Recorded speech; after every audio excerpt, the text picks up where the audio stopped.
Hook 015s. Your boss has no idea what you should be paid. Not a rough idea, not an imperfect idea, no idea at all. And here's the part that should genuinely unsettle you. Neither does HR. Tension 15 to 60s. Right now, in 2026, pay transparency laws are spreading across the US, Europe, and beyond. Companies are being forced to post salary ranges. And what's happening is not what anyone expected. Workers aren't just getting angry about the gaps they're seeing. They're watching their managers squirm. They're watching HR send vague emails. They're watching executives give press statements that sound confident and say absolutely nothing. Because when you force a company to explain what it pays people, most of them discover they can't. And that tells you something terrifying about the system that decided your value for the last decade, body. Let's start with something called compensational mythology. It's not an official term, but it describes something very real. It's the story a company tells itself about why it pays what it pays: market rates, performance, experience, contribution. The narrative sounds logical. It sounds like a system. But here's what most people don't realize. For most of corporate history, pay wasn't designed. It evolved. Someone got hired at a number. Their colleague negotiated harder and got more. A manager liked one person better and justified it later. A department had budget left over 1 year and gave raises they couldn't explain the next. Layer by layer, year by year, the structure got built on top of decisions that were never really decisions. They were guesses, impulses, biases, and nobody went back to audit it. A 2025 study by Mercer found that fewer than 30% of companies have a fully documented compensation philosophy they can actually defend. 30%. Which means the majority of your colleagues, your bosses, and the people deciding what you earn are operating on inherited assumptions they've never examined. So when pay transparency forces the lights on, what gets exposed isn't just unfairness. It's chaos. Now here's the question I want you to sit with for a moment. If the system that assigned your salary was never coherent, what does that mean about how you've been valuing yourself? Because this is where the psychology gets uncomfortable. Humans are meaning-making machines. We take the external signals around us and we build an internal story. And for most working adults, salary is one of the loudest external signals there is. Psychologists call this reflected appraisal. The idea that we come to see ourselves the way we believe others see us. Your company paid you $62,000. So somewhere, quietly, a part of your brain concluded that $62,000 is what you're worth. Not what the budget allowed, not what some HR spreadsheet spat out. What you are worth. And if that number was arbitrary, you've been building your self-concept on quicksand. Let me give you a real pattern that plays out in companies right now. A mid-sized tech company posts salary ranges after a new state law requires it. An employee named, let's call her Dana, sees that her range shows a maximum 20% above what she currently makes. She's been there 6 years. She has a strong performance record.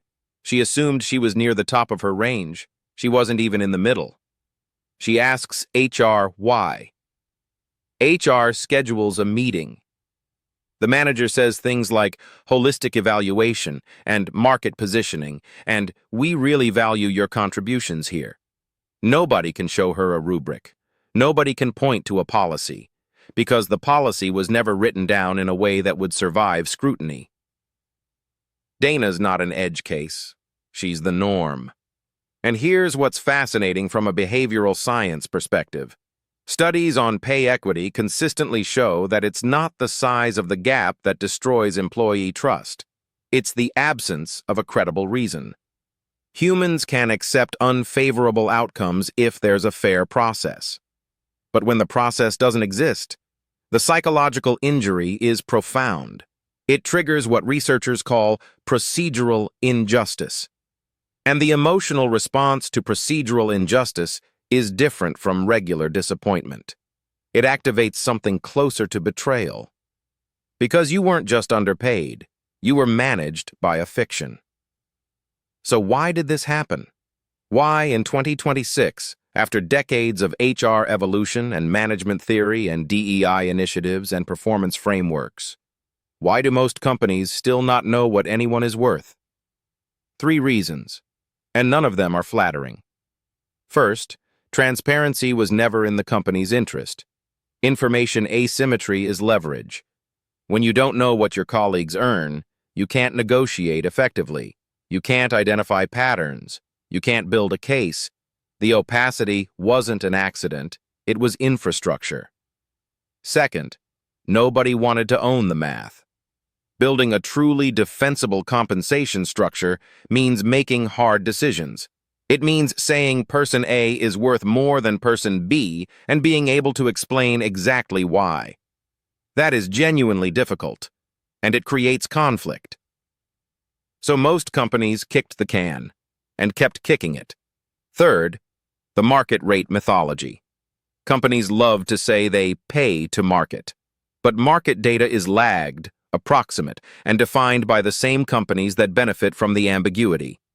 It's a circular system where everyone points at everyone else and calls it a benchmark. Here's what nobody tells you about pay transparency.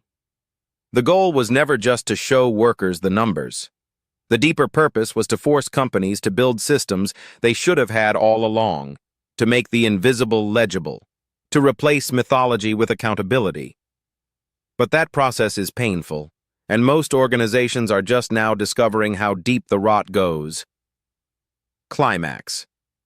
Here's the central realization.